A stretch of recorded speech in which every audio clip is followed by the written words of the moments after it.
La la la la la la la la la la la la la la la la la. No. La la la la la la la la la la la la la la la la la la. Baseball cards.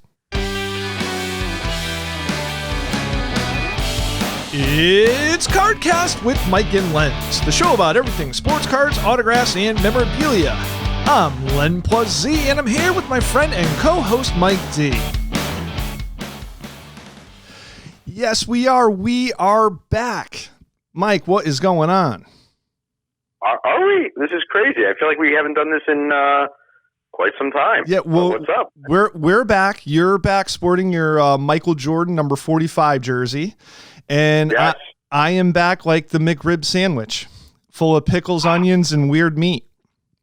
Oh, I love the McRib. What is that? You know what? I don't know, but there's something about it. If you haven't tried it, you have to have it at least once. There's just something I don't even know. It's something magical about it. I don't know. Just want to throw this out there. McDonald's is not a sponsor, but I got to take Jerry Seinfeld's stance on this with McDonald's food. Like if I don't know what's in a McNugget, I don't want to McEat it. So, I just picture like this, like because I've had it in the past, but I just pictured like this, like molding casts of like almost like if you were like do gold bars, but it's just like that weird texture. You know, I mean, it looks like there's bones in there, but there's not. You just chew right through. Well, they texture it. They must have like a mold or something that they just throw the meat into and make it look like a rib. I don't know. That's what I mean. So anyway, so a couple things. One is we just want to say hello to all the new people out there. We are, hooked up and partnered up with Earl's World Collectibles. So just want to say hello to all those folks and welcome to our little universe on YouTube and Facebook. And, we really appreciate you guys hanging out with us. Oh, absolutely. Absolutely. Thank you so much. To everybody, we're getting, a bunch of new subscribers. So those of you who haven't heard the podcast before, definitely scroll back and listen and absolutely check out Len's Fresh Catches and all of his cool stuff that he's been peppering the YouTube channel with. As well as some very cool open surprise, opening day products that you do on your Facebook opening day group. Yeah, I started putting those up. Just some of the cooler stuff. I don't want to, pound the YouTube channel with the opening day stuff. But yeah, going well. So I like to throw some stuff up there sometimes. Yeah, some people say less is more. I say more is more. So let's do this. We haven't been on, I think, since September when we had our good friend Dan Lasauer on, and we just both of us got super busy, but you got a little more free time. I'm going to force myself to get a little more free time, and we're going to be a little more regular with the show for sure. We have special guests coming down the pipe. And the other thing that we like to do, and I want to get back to this, especially because last year was a real rough year for losing some of our sports legends. Definitely want to do some tribute shows to those guys as well. But going back this, in 2020, a little bit of a year in review. I mean, Mike, what was going on with your opening day and you yourself? Wow. To review, I mean, I've gone from, I can't even tell you, maybe like 300 or 400 people in my room from this time last year. We're now up to about 2,100. A lot of word of mouth, some advertising, and just some good old-fashioned, taking it to the streets kind of thing, where we're getting good hits. People are seeing it. People are excited. People like the room because it's different than other break rooms, and it's just been absolutely unbelievable. And that brings me to my next point. Unfortunately, just this past Monday, I was, and I've let people know, it's not a surprise. I was let go from my job. I was there for 23 years. I was a casualty of big finance. They had promised that there was going to be no COVID-related releases last year. But this year there were plenty, including me, which is, I was okay with it. We get a package and everything. And then I get to focus on cards full time. I tell Len, I tell you all the time, I'm going to tell the listeners, I've been telling Lenny since the moment I met him. I said, Lenny, you are living the dream. And, if you could be an adult and make a little bit of money and have a good life with baseball cards, I mean, man, for me as a 5-year-old Michael looking, almost 40 years into the future to see this happen. I to be honest, I couldn't be happier. Well, I don't know, man. I think I got to call you on this. Let's look at what really happened with your job loss. So I think you were so focused and concentrating and thinking about cards all the time that you just happen to have poor performance and they just decided to let you go. That could be it. That could be it. That could be it. Who knows?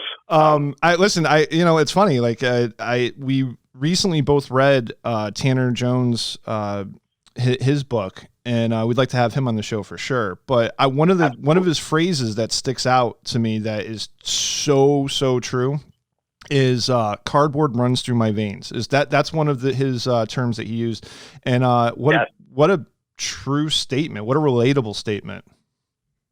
Absolutely. From obviously not birth, but again, I'm 44. I'll be 45. I'm a year older than you.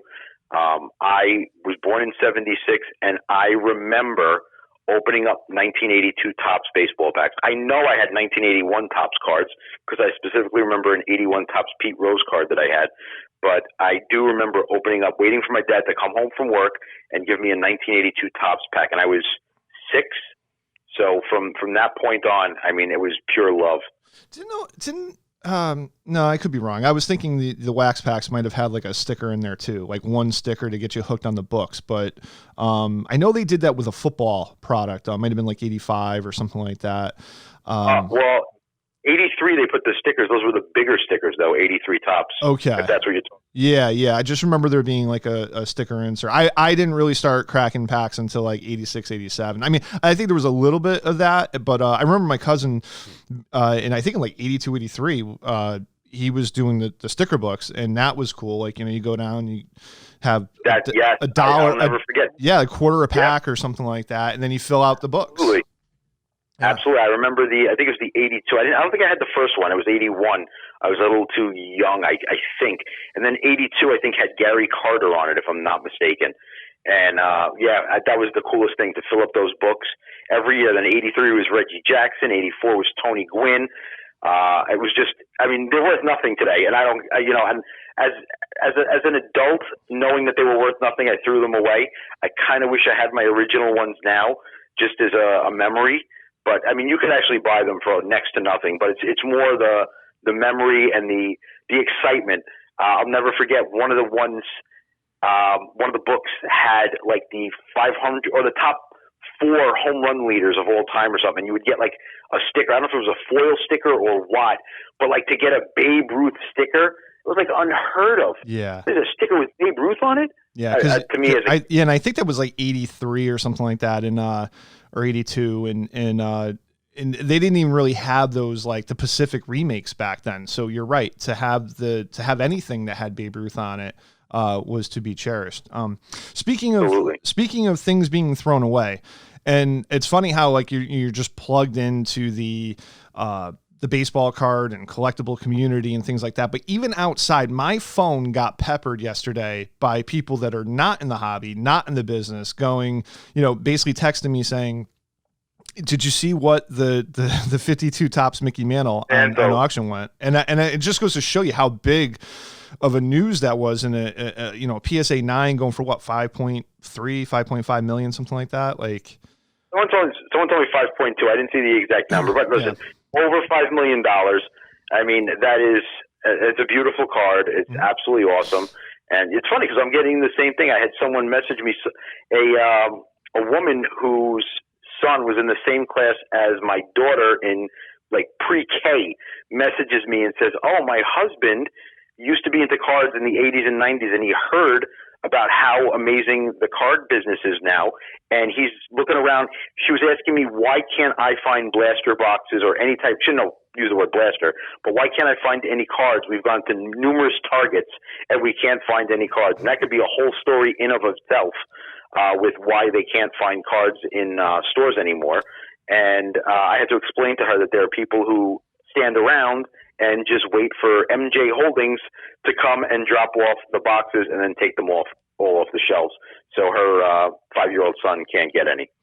So it's pretty crazy. It's pretty crazy. Yeah. And you know what that has been that style of play, from people that do that. And that has been going on for a long time. There's been a gap because the market wasn't as hot, say from like, say 05 to, 2015, 16, where you were actually able to still do that. But now the market is so white hot that, that people are probably maxing out their credit cards and cleaning off the shelves and then reselling for profit at a later date. That's exactly it. I mean, listen, I can't argue against the hustle, especially if you got laid off like someone like me and you need the money. I completely get it. It does suck for the kids. My thing would be, I would love to see limits, these, Target limit to like 2 boxes per person, Walmart, something like that. You want to make a couple of dollars, cool. But, allowing someone to take everything, I mean, listen, it's allowed. You have to play within the rules. I always say that. And the rules are you can take whatever you want. So I get it. It just does suck for the next person who comes and just wants to open up a box. Right. They limit toilet paper and paper towels, and you never know. Some of these cards might be future toilet paper anyways. So you're right. That's right. People say the 80s stuff is used for bonfire. I mean, I still love it. So I would never do that, but I get it. Yeah. So anyways, to jump into another segment that we love to, I think since we're talking about the past, I mean, we're going to have to jump in the DeLorean. We're going to fire up that flux capacitor and we're going to have to go back and we'll do a back in time with Beckett's. We're going to go back to June, 1991. We're talking about Mickey Mantle. So, ironically enough, Mike, I was struggling to actually get Beckett magazines. Not that I want to buy them. I mean, when I buy collections, they usually come in a collection and you get a few of them here and there, but somebody actually had a run in one of their collections and they're nice binders. And I'm like, typically they either get sold off in bulk when I get them in, or they just happen to get thrown away. But as I get older, I really enjoy going back and checking this stuff out. So we're June 1991, Joe DiMaggio, Mickey Mantle caricatures, artwork is on the cover. And we're going to go right back. We're going to go right to 1952 Topps. What was that card going for? Well, it's got up arrows, card number 311, and you could have picked one back, picked one up back then for $9,600 if you wanted to pay full book for probably an X-Mint to near mint card. Wow, not a bad turnaround. The low is 6,400. So you could have gotten. And obviously the money is so different back then. I mean, $1,000 was like $1 million back then, but basic, or 1,000 was like 10,000. So, but you could have gotten a crease-free Mickey Mantle for, I don't know, 6,500. I mean, even if you were paying up on it, even if you were paying in between $7,500 for a crease-free Mantle that could grade a 5 or a 6 that are now, I think somebody told me that, or I heard in conversation that like a 5 went for like 5 figures or something like that, or 6 or something. Yeah, like I was that. actually, there's a Mickey Mantle room, and there was a gentleman who was showing off his PSA 5 Mantle. He paid, I want to say he paid like 60 something for it, but they go for 75. He was having like a picture with his son holding the card. Very, very nice card. So, I mean, again, they go up exponentially every number. So I remember thinking, 5-10 years ago, oh man, I'd love to get a 1 for like 7,000-8,000. Now I see people. One guy on Facebook was offering his 1 because he upgraded to a 2, and he was offering it for 20,000. Well, so I think it's fair that I can share this now. In my little, buying and selling path that I was on last year, I bought into thirds of a 50. It was like I owned a 52 Topps Mickey Mantle, a third of it. And it's funny because it's a low grade 1, but I only owned it for like $3. I'm sorry, 3 hours, because it was part of a bigger deal, and we ended up flipping out of it all together, and we made some money on it. But for 3 hours I owned part of a PSA 1. Or what eventually turned into a PSA 1. When we got it, it was a raw. We weren't sure if it was going to grade a 1 or authentic because there was paper loss on the front. And then later, I just happened to do some research, and I saw that the card ended up selling, I think, for over 5 figures. Went to some dealer on eBay, and he ended up selling it and probably made some money. And it probably went up since he sold it. Wow. So, anyways, there were some signed Babe Ruth balls in this deal and stuff that I really would have loved to have done a video. But again, the stuff was out of my possession. I was just partners in on the deal, so I didn't have the stuff in my possession. But it was great to be a part of that experience. So, anyways, there was also. So we have 19. So I look at the 1953 Topps Mantle, and that has a low to high book of 1,200 to 1,900, and that cart has gone through the roof, condition sensitive, and all that other good stuff. It's funny. I don't know if I mentioned this on the podcast before, but that is the iconic card that my dad had collecting. When we were growing up, my dad was trying to get every Mickey Mantle card, and that was his earliest one, a 53 Topps Mantle. And he bought it, I think he paid like maybe $50, $60 for it. It had a coffee stain on it. It would grade probably a 1 with a mark now. I mean, or authentic. But it's the iconic card. And when he passed away, my brother wanted that card because it reminded him of my dad. So my brother actually has that card, and I'm going to go see him tomorrow. Maybe I'll ask him to pull it out so I can just take a look at it again. Reminds me a little bit of my dad. Yeah, it's funny. It's funny that you say that, and it's funny how history is kind of repeating itself because you have your own. We just got a PSA open and reveal video that is up on our YouTube channel. Will be featured later on in our in Facebook. But you're going for a low grade, what we call a rainbow. One of each as far as you can go. Yes, I am. I guess I'm more like my dad than I thought.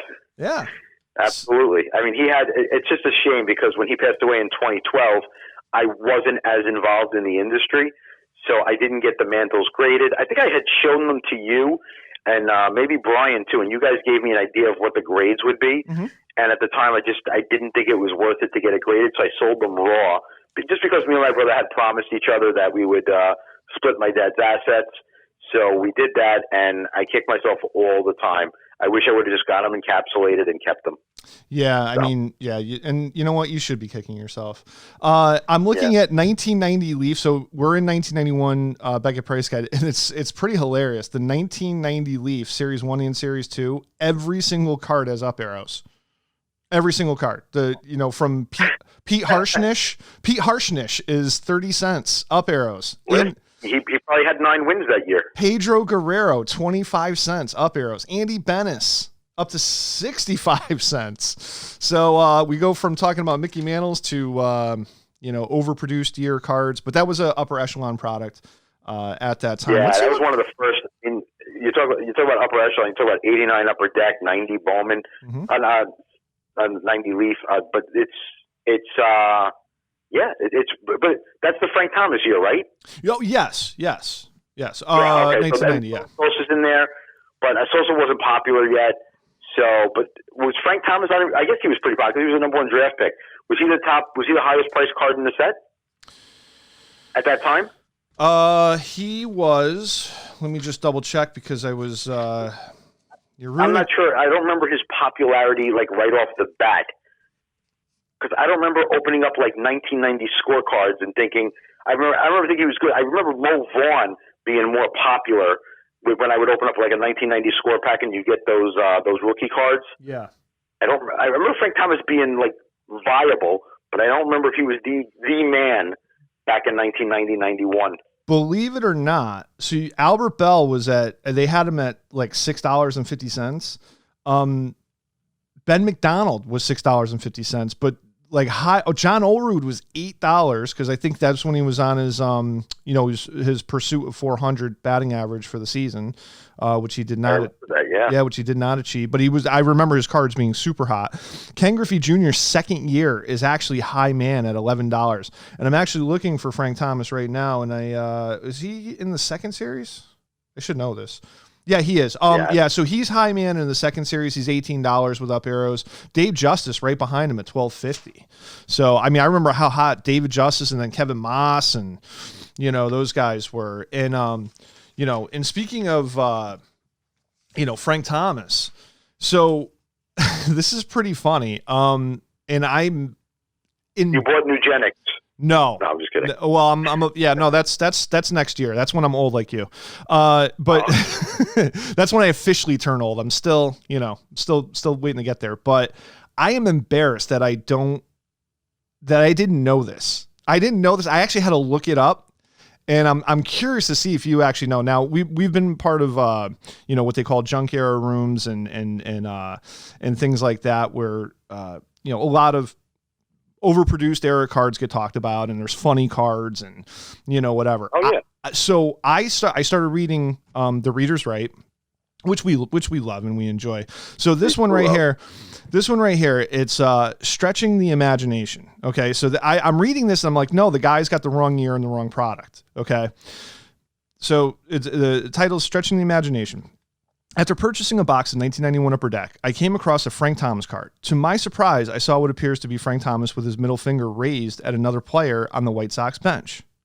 I returned to the shop where I purchased the cards and asked the dealer if he had heard about the card.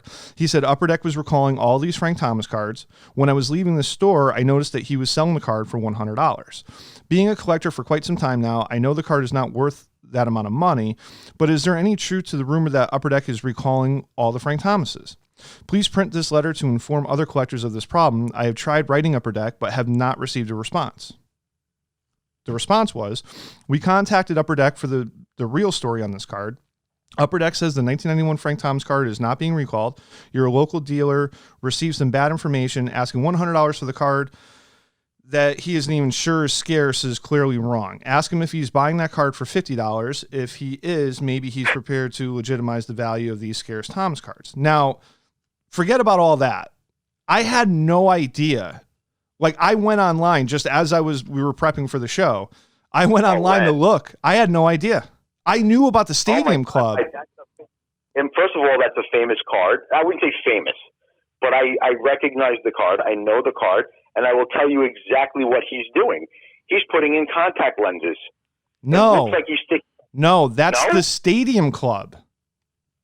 That's the 94 Stadium Club. And yes, and that is a popular card for him flipping you off, but go look at the 1991 Upper Deck card. I may just take that and use that as the screenshot for the podcast, because when you look down, I was amazed. I was like, I did not know this. You see his middle finger kind of like sticking up like behind his hand, like he's flipping off of one of his teammates on a 1991 Upper Deck card. Okay, hold on. Now I have to look it up. Look it up. Crazy. And I'll close the gap. I'll look it up and I'll close the gap on this. We'll edit it, but. Oh my God, that's the card? Hold yes. On. And look down to the lower left. You are correct. Blew my mind. I had no idea and would have never known maybe somebody would have posted it to the room and I would have seen it, but I'm pretty on top of a lot of posts, and I'll check out the funny humor, Dick Pole cards and, funny names and whatever, rusty cunts and whatever. But I had no idea. That's all. No, I had no idea either. You might be right. Or, he could have just been moving his finger. It doesn't necessarily, it's not stuck up all the way from the picture. But wow, I never even looked. Never even looked. Wow. I had no idea that that's like, that's like the 72 Topps Billy Martin card. I was just going to say that's intentional. Billy Martin did that. You could see. Yes. Billy Martin has his middle finger up. He did that. And that's Billy Martin. Frank Thomas isn't that guy. Billy Martin is that guy. Right. Well, I don't know. Now, Frank Thomas has got a history of it. Like, he might be that. He's just like secretly sneaking those little things in, Wow. So, he's guilty twice. He's got, the first one was like, yeah, I'm putting in a contact, but my middle finger's sticking out and it looks like it's FU. But now, we have a double offender here. I had no idea. That is interesting. Yep. And I think when people listen to this, if you're in, if you're listening to the junk era, rooms in the House of Vintage and stuff like that, I think they're going to go back and go, wow, I did not know that. So, yeah. Because when I was talking about it, you thought that I was referring to the 93 or 94 Stadium Club, and I wasn't. It was the 91 Upper Deck. I had to double check that myself. So that is crazy. So here's an interesting one. Let's see. This is safe storage. So apparently, somebody ripped into one of the, card protector companies. As a compounder of PVC materials used in production of baseball card protectors, we take exception to the damaging comments made about our product. Your November 1990 issue contained articles that were totally slanted and laden with false statements and innuendos. We would appreciate you not publishing any further such articles until such time as we are given the opportunity to clarify the issue. We are doing extensive testing, which will clearly demonstrate that PVC is a superior product for baseball card holders. We would look forward to the opportunity to publish these results in your magazine. We have been in the vinyl compound business for 15 years, and we feel we do know something about vinyl. So, and this is from Flex. The guy's name is Dwayne Hertzler from Flex Technologies. And then the response was, the articles were neither slanted nor did they contain false information. The author went to great lengths to find people on both sides of the question, from an archival storage expert at the Smithsonian Institution to a manufacturer of PVC sheets. Whenever you have evidence that PVC is completely safe for long-term storage of paper products, then our readers will be the first to know. But until then, we'd be doing our readers a disservice to ignore the consensus opinion that PVC is not a safe material. And I remember that I remember like PVC free, and that was like the advertisements to some of the because and it's like when you go back and you look at some of those old pages and top loaders, that plastic that had, it's all yellowed, and really didn't stand the test of time at all. You're right. You're absolutely right. I hope I don't get a letter from Dwayne Hertzler bashing this product. So I hope not. But I think I'm it's pretty safe to say that all products now are PVC free, right? I mean, I think so. Yeah. Gotcha. Okay.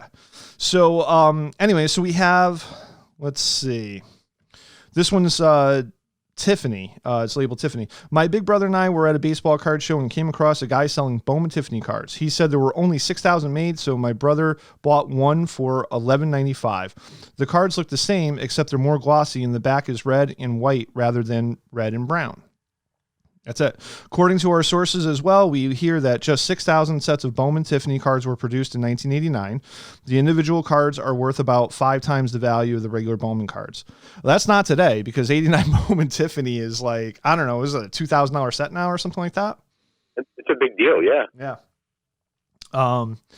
Let's see. Singing the Wax Blues. When will top... This is great. I remember this too. This is like all things about, protecting like everything's got to be pristine, and it's amazing how just OCD takes over this hobby.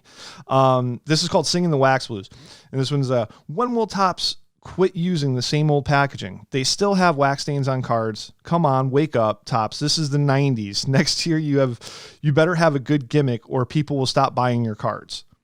And now I think, I mean, correct me if I'm wrong, I think everybody that's looking for older stuff, they don't want wax stains on their cards, but they want wax packs with gum in them. You know what I mean? Like the people, there's the price of vintage wax and even overproduced junk era wax has just gone through the roof this past year and has been climbing steadily since 2015.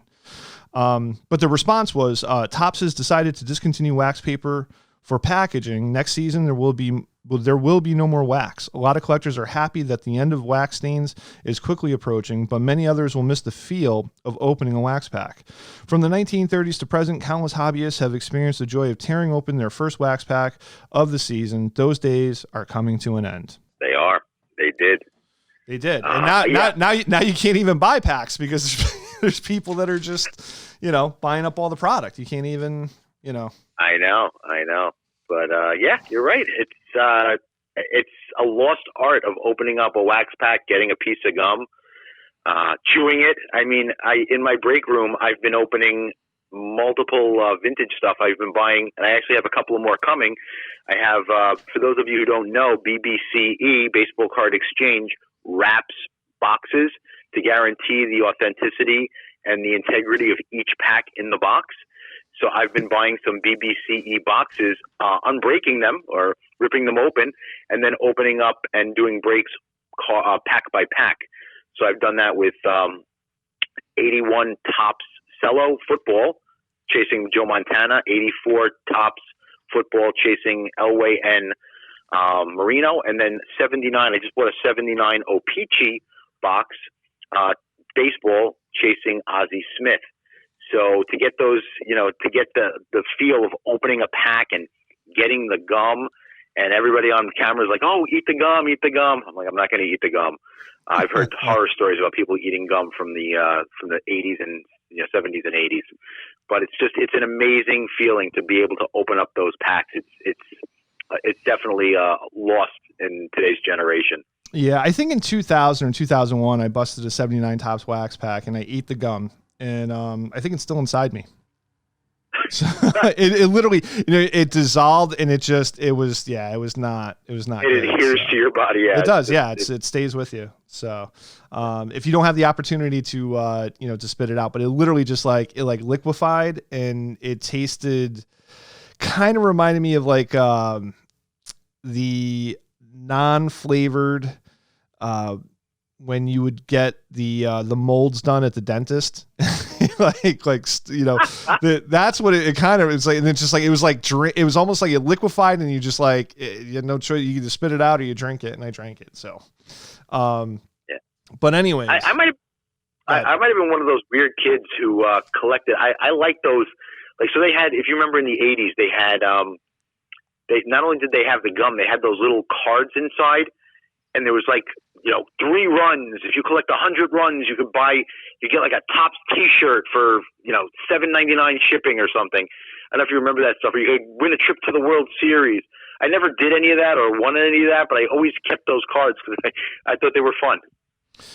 Yeah, and one of the things that I kind of skipped over and glossed over was going back to the Mantle card, and there's actually it's ironically enough, they have their kind of the core. It's kind of interesting that this is 1991, and they have their Yankees best core 4, which is Joe DiMaggio, Babe Ruth, Lou Gehrig, and Mickey Mantle. And Mickey Mantle is he's the youngest out of the group, and they kind of get into why he's so why Mickey Mantle is so desirable, and they list his stats and things like that, and they talk about the 52 Topps card and how it's part of the high number series, and how a lot of them were dumped in the ocean and things like that. But one thing that sticks out in my youth is there was a baseball card store owner who turned show dealer at some point, and I would run into him, and I just remember him saying to me one day, and this wasn't, I don't know, it might have been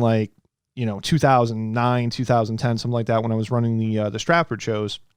And he says, listen, he goes, don't ever forget this. He's like, but he goes, you could have all this stuff going on, all this stuff, guys coming into the hobby and, sports wise, you have new players coming in, they're the next biggest thing or whatever. And he just said, he's like, Mickey Mantle is the cornerstone of the hobby. And I'll never forget that. And he's right. Although I will say that, Michael Jordan is starting to, I think the torch is being passed to Jordan, where I think Jordan is, Mickey Mantle opened up the door.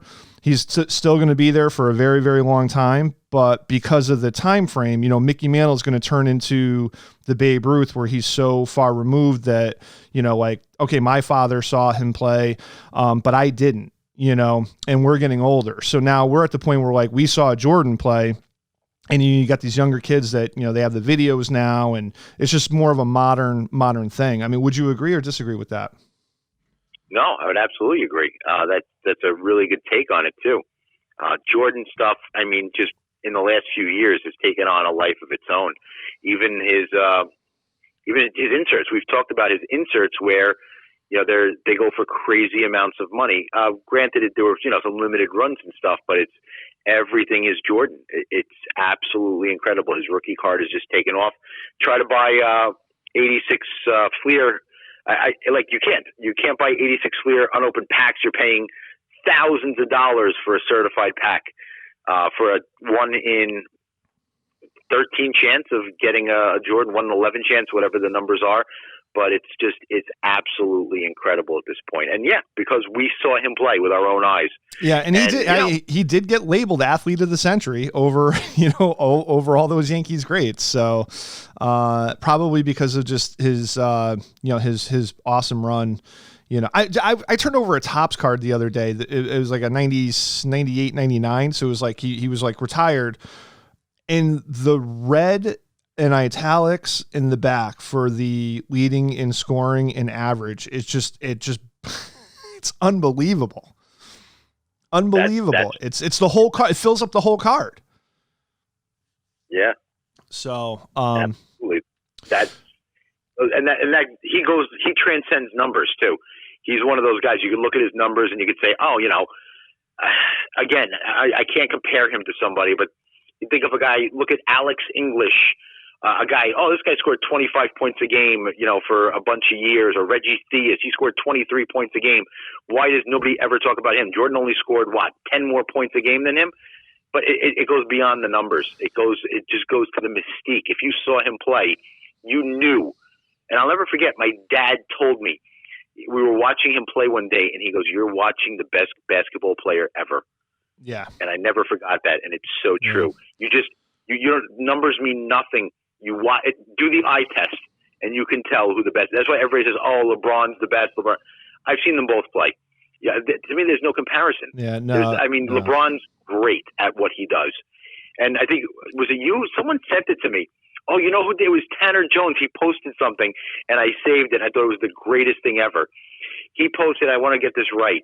He goes, LeBron James is the Michael Jordan of being like Michael Jordan.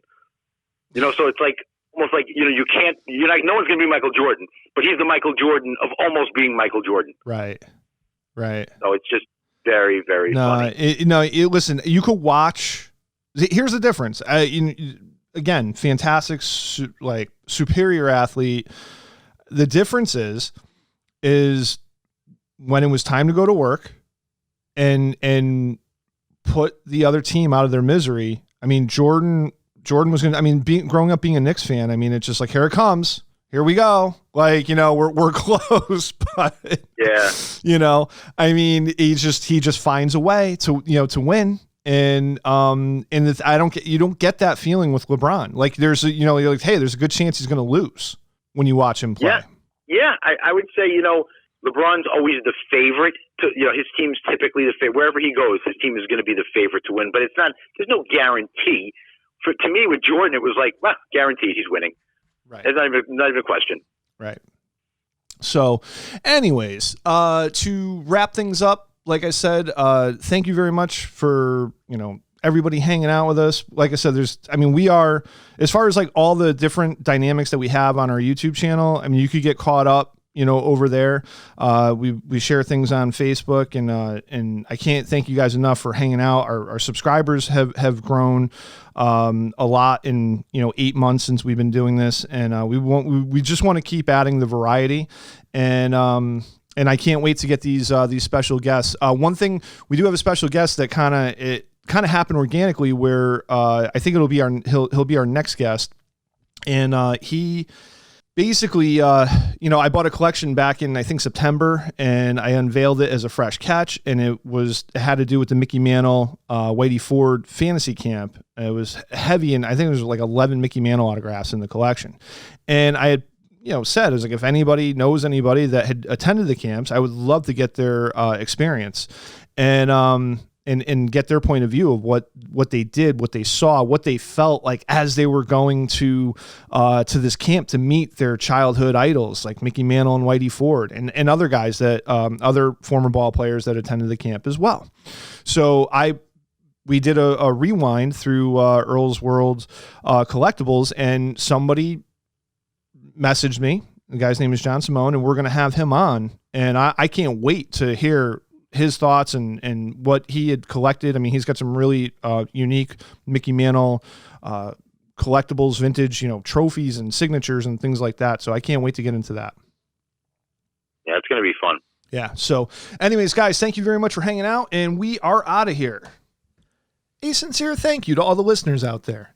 If you like the show, please like, share, and comment below, subscribe, and hit that notification bell so you will be notified when all of our new shows are uploaded. Click on the links below to join Mike and Lynn's Facebook page loaded with sports memorabilia content. Visit Mike's opening day break room to see tons of new products opened up daily that you can participate in.